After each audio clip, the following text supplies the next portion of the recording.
क्या आपने कभी ऐसी देवी का नाम सुना है जो बकरे पर सवार होती हैं, हाथ में बोतल थामती हैं और मसान में बैठकर तांत्रिकों के सर से खेलती हैं? ये है मेलडी माता।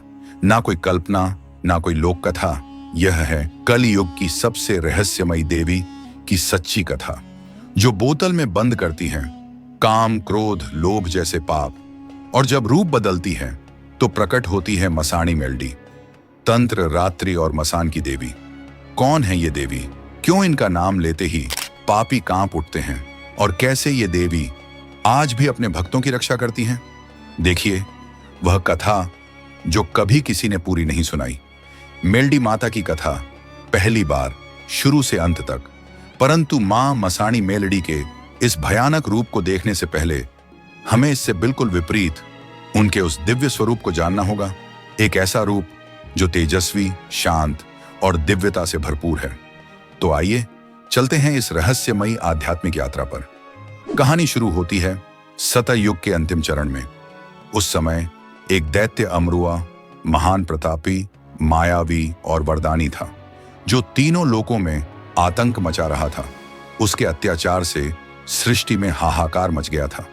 कई वर्षों तक उसके आतंक के कारण देवता भी पराजित हो गए।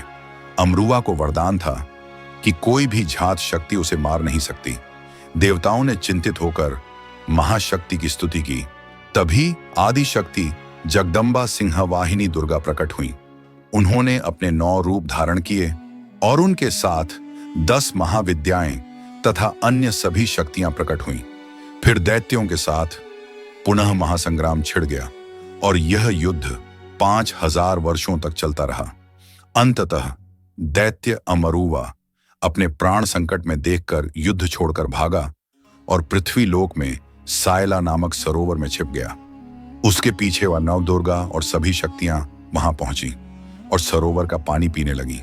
अमरुआ सरोवर से निकलकर भागा और रास्ते में पड़ी एक मरी हुई गाय के कंकाल में जा छिपा, सोचते हुए कि यहां देवियां नहीं आएंगी। देवियां वहां पहुंची और देखा शत्रु गाय के पिंजर में घुस गया है। सब ठिठक कर खड़ी हो गईं, क्योंकि मृत गाय का पिंजर अशुद्ध माना जाता है। इस अशुद्ध पिंजर से दैत्य को निकालना, वो भी पिंजर में घुसकर, बिल्कुल असंभव था। बाहर निकले बिना उसका वध भी नहीं किया जा सकता था। ऐसी विषम स्थिति में मां ने तरकीब लगाई, अपनी हथेलियों को रगड़ा और मैल निकाला। आदि शक्तियों ने उक्ति लगाई और इस मैल से एक मूर्ति बनाई। फिर मंत्रों द्वारा मां ने उसमें प्राण डाले। मूर्ति में प्राण स्थापित होते ही मेलडी माता प्रकट हुई, एक बाल कन्या के रूप में, जिनके बाएं हाथ में खंजर और दाएं हाथ में दिव्य बोतल थी। कन्या ने कहा, हे माताओं, बताइए आपने मेरा आह्वान क्यों किया? देवियों ने अपनी सारी व्यथा सुनाई। सारी बात समझकर कन्या ने देवियों की इच्छा अनुसार गाय के पिंजर में प्रवेश किया। यह देखकर अमरुआ चकित रह गया और डर कर बाहर भागा। जैसे ही वह बाहर आया, माता ने उसका वध कर दिया। इससे उन्होंने सिद्ध कर दिया कि उनका जन्म बंधन में बंधने के लिए नहीं, बल्कि बंधनों को तोड़कर कठिनाइयों से लड़ने के लिए हुआ है। सभी देवी देवताओं ने जय जयकार की और संपूर्ण सृष्टि अमरुआ के आतंक से मुक्त हुई। परंतु कन्या यदि स्वयं प्रकट होती तो काम निपटाकर लौट जाती, पर यहां तो उनकी रचना कर आह्वान किया गया था। इसलिए सभी देवियों ने उसकी महिमा की और परीक्षा लेने का निश्चय किया। सबसे प्रमुख थीं चामुंडा देवी। उन्होंने कहा, इस कन्या को काम रूप कामाख्या नगरी भेजो। कामाख्या उस समय तंत्र मंत्र, काली विद्या और मायावी शक्तियों का गढ़ था, जो आज के असम में स्थित है। अगर यह नामहीन कन्या वहां भी विजय पा लेती है तो सिद्ध हो जाएगा कि वह कलयुग में सबसे प्रभावशाली शक्ति है। उस समय कामाख्या नगरी पर नूरिया मसान का प्रभाव था, जो बहुत ही भयानक था। वह कामाख्या का मुख्य पहरेदार था। कन्या ने उसे भी परास्त कर दिया। कामाख्या नगरी में प्रवेश के साथ देखा तंत्र मंत्र, जादू टोना, काली विद्या, माया के ढेर। इन सबको समझने में ही अमूल्य समय जाया हो जाता। उन्होंने सबको घोल बनाकर बोतल में बंद कर लिया और भूत प्रेत, मसान तथा सभी दुष्ट तांत्रिकों को बकरा बनाकर उस पर सवार हो हाथ में बोतल लेकर बाहर आ गईं। सभी देवताओं ने पुष्प वर्षा कर उसका स्वागत किया। तभी से बकरा उनका देव वाहन बन गया और उनका नाम पड़ा मेलडी, मेली विद्या पर विजय पाने वाली देवी। मां चामुंडा ने कहा, जिस विद्या का उपयोग दूसरों को दुख देने के लिए होता है, तुमने उसी मेली विद्या पर विजय पाई, इसीलिए तुम्हारा नाम मेलडी हुआ। अब हम बढ़ते हैं सौराष्ट्र की ओर, वीरमगढ़ राज्य में। वहां के राजा भीम सिंह को एक बड़ी चिंता थी। उन्हें संतान नहीं थी। राजा रानी ने अनेक यज्ञ किए, कई मन्नतें मांगी, लेकिन कोई फल नहीं मिला। एक दिन रानी स्नान करने के लिए गिरनार पर्वत के पास के जंगल में गईं। वहां उन्हें एक अद्भुत दृश्य दिखा। बकरे पर सवार एक कन्या, हाथ में त्रिशूल, खंजर और आंखों में तेज। तभी मेलडी माता प्रकट हुई। माता ने कहा, मैं तुम्हें पुत्र दूंगी, लेकिन याद रखना, वह मेरा सेवक होगा। फिर उनके घर जन्म हुआ वीरमदेव का।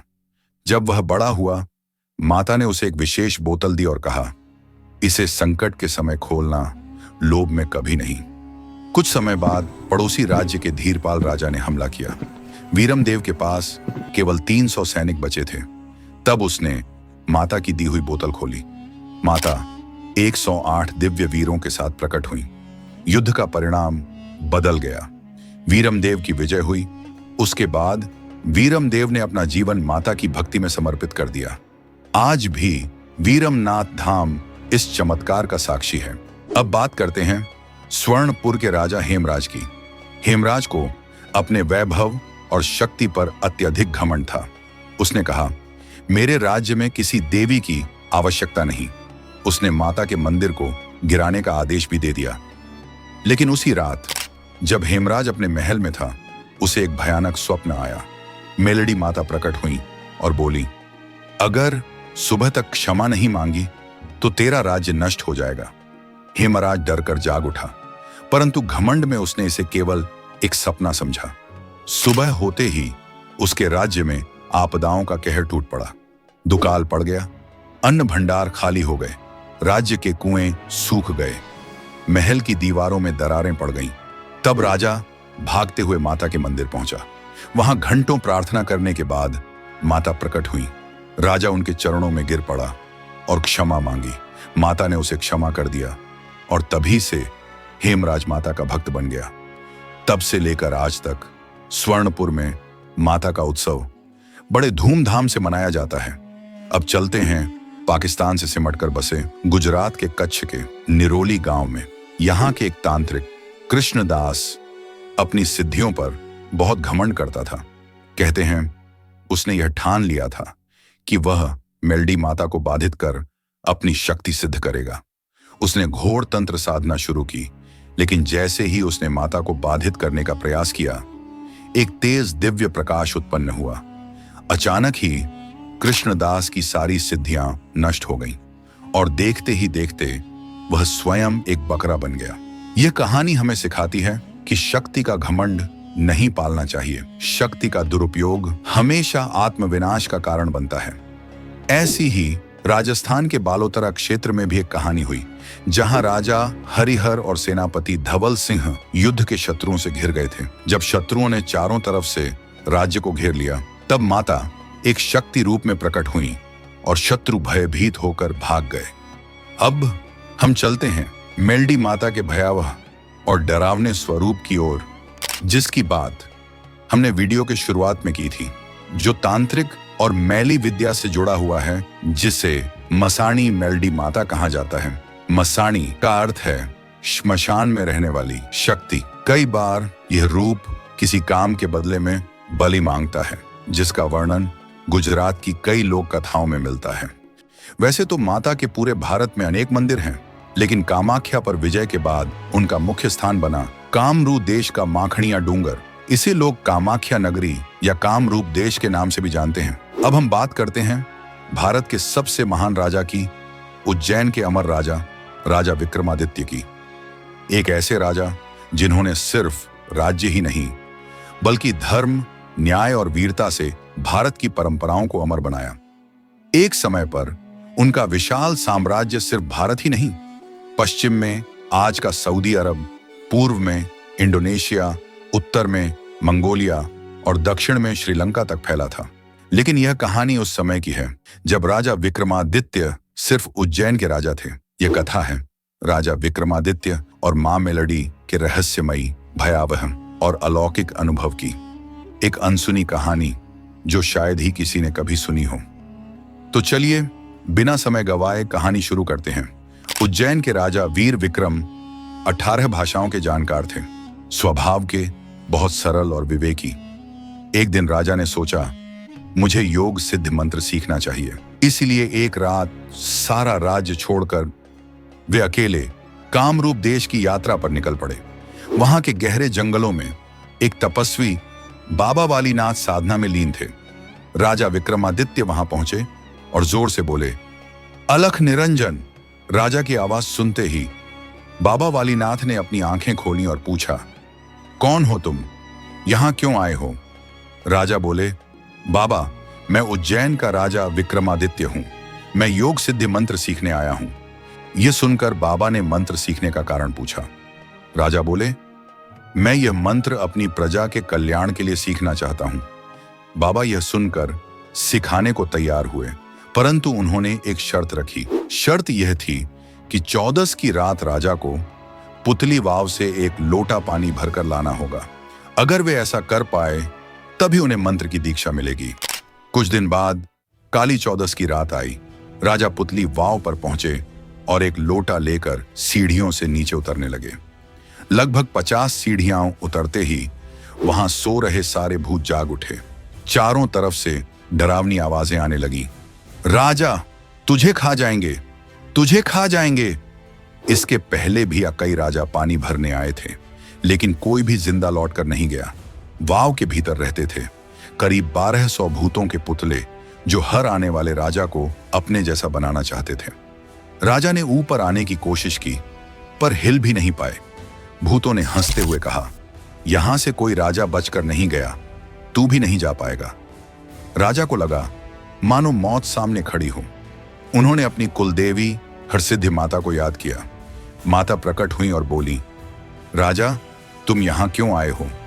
राजा की सारी बातें सुनकर मां बोली, अगर तुमने मुझे कहा होता तो मैं ही तुम्हें मंत्र सिखा देती, लेकिन अब मैं तुम्हारी मदद नहीं कर सकती। यह कहकर माता अदृश्य हो गई। कुलदेवी ने मदद से इनकार कर दिया तो राजा का भय और बढ़ गया। राजा ने 64 जोगिनियों का मंत्र जपा जो उन्होंने सीखा था। 64 जोगिनियां प्रकट हुईं, लेकिन उन्होंने भी मदद करने से इनकार कर दिया और अदृश्य हो गईं। अब जब कोई मदद नहीं कर रहा था तो राजा बोले, क्या इस कामरूप देश में कोई देवता या पीर पैगंबर है जो मुझे यहां से जिंदा निकाल सके? मैं जो कहोगे वैसा करने को तैयार हूं। यह वचन मैं वीर विक्रम देता हूं। राजा की आवाज किसी ने नहीं सुनी, लेकिन माखणिया डूंगर वाली मसाणी मेलडी माता ने उनकी पुकार सुन ली।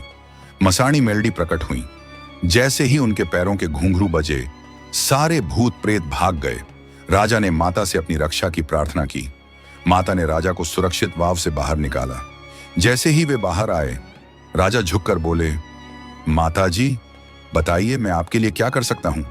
माता बोली, मैं मसाणी मेलडी हूं, मुझे तुम्हारे कलेजे का भोग चाहिए। यह सुनते ही राजा ने अपनी कटार निकाली और कलेजा निकालने ही वाले थे कि माता ने रोक दिया।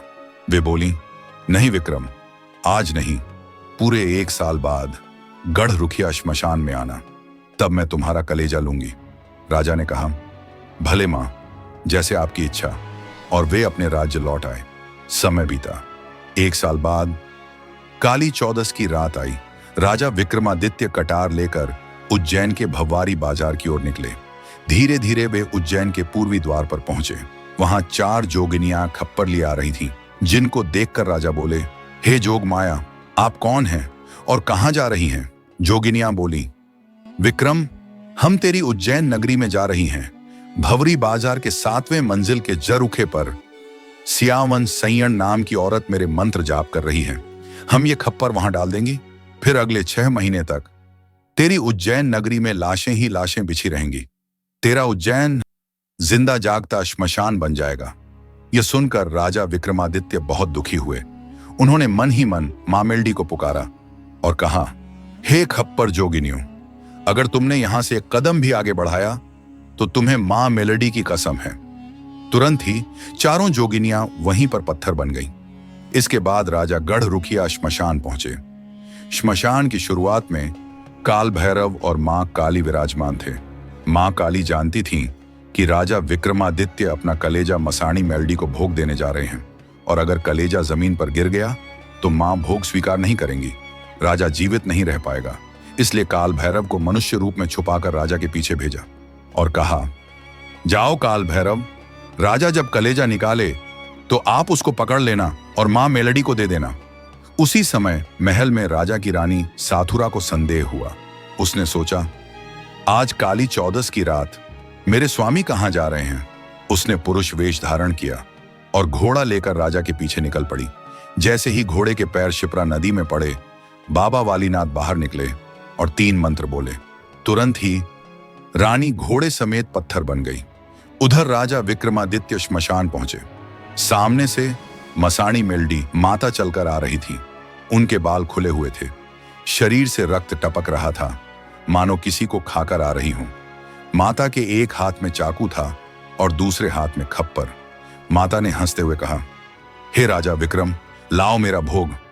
राजा ने कटार निकाली, छाती पर मारी और कलेजा बाहर निकला। तुरंत ही काल भैरव ने कलेजा पकड़ लिया। माता ने पूछा, तुम कौन हो? काल भैरव बोले, मुझे क्षमा कीजिए, मैं काल भैरव हूं।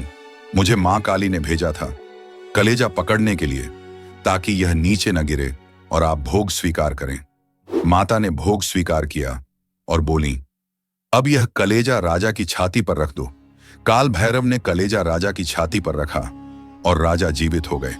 राजा मां के चरणों में गिर पड़े और बोले, मां, कृपया आप मेरे राज्य में पधारिए। माता ने कहा, हे विक्रम, खड़ू की लकड़ी से एक छड़ी बनाओ, गाय के गोबर से ढाक बजाकर मेरा स्वागत करो। फिर अपने महल में सोने के सिंहासन पर वह छड़ी रख दो, और अगर अचानक कुमकुम से भरे पांव के निशान दिखाई दें तो समझ लेना कि मैं स्वयं पधार चुकी हूं। यह मेरा वचन है। राजा जब महल लौटे तो रानी वहां से गायब थी। राजा चिंतित होकर मां मेल्डी को पुकारने लगे। तुरंत ही मां मेल्डी ने राजा का वेश धारण किया और बाबा वालीनाथ के पास पहुंची। वहां पहुंचकर गर्जना की, वालीनाथ, बाहर निकलो। बाबा बाहर आए और जल की अंजलि से छिड़काव किया। मां का स्वरूप बदल गया और वे काली नागिन बनकर बाबा के चरणों में लिपट गईं। बाबा चौंक कर बोले, देवी, मुझसे भूल हो गई, आप कौन हैं? माता बोली, मैं मसाणी मेल्डी हूं। इस साथुरा रानी को पत्थर के बंधन से मुक्त करो। बाबा ने जल छिड़का और रानी अपने वास्तविक रूप में लौट आई। उसने महल लौटकर राजा से क्षमा मांगी। अगले दिन प्रातःकाल डाक और डमरू बजाकर मां का स्वागत किया गया। सिंहासन पर खड़ू की छड़ी रखी गई और तभी वहां कुमकुम से भरे पग चिन्ह प्रकट हो गए। मां मेल्डी ने वहीं उज्जैन में स्थान ग्रहण किया। इसके बाद राजा ने सियावन सैयण को पकड़कर दंड दिया और चारों जोगनियां अदृश्य हो गईं। इसके बाद राजा विक्रमादित्य ने मसाणी मेल्डी माता की गहन सेवा और साधना की। उनकी भक्ति से प्रसन्न होकर माता ने उन्हें दुर्लभ विद्याएं और शक्तिशाली मातृ शक्तियों का वरदान दिया। इन्हीं वरदानों के बल पर राजा विक्रमादित्य ने तंत्र विद्या में अद्वितीय सिद्धि प्राप्त की और उन्हीं शक्तियों का प्रयोग कर उन्होंने अपने साम्राज्य की रक्षा की। इसी गौरवपूर्ण कथा का उल्लेख गुजरात, मध्य प्रदेश और राजस्थान की अनेकों लोक कथाओं में होता है, जहां राजा विक्रमादित्य के साथ उनकी रक्षक देवी के रूप में मां मसाणी देवी या मसाणी मेल्डी माता की पूजा होती है। और इसी प्रकार उज्जैन नगरी से प्रारंभ कर समूचे एशिया खंड तक अपना साम्राज्य स्थापित करके राजा विक्रमादित्य बने। चक्रवर्ती सम्राट राजा वीर विक्रमादित्य, भारतवर्ष के सबसे महान राजा। आज मेल्डी माता की पूजा केवल एक देवी के रूप में नहीं होती, वे विकारों पर नियंत्रण, श्रद्धा, साहस और न्याय की प्रतीक हैं। जय माता मेल्डी। अगर आपको माता की कथा प्रेरक लगी तो वीडियो को लाइक, शेयर और चैनल को सब्सक्राइब करना ना भूलें। कमेंट में लिखें जय माता मेल्डी, ताकि आपके जीवन में भी मां का प्रकाश सदैव बना रहे।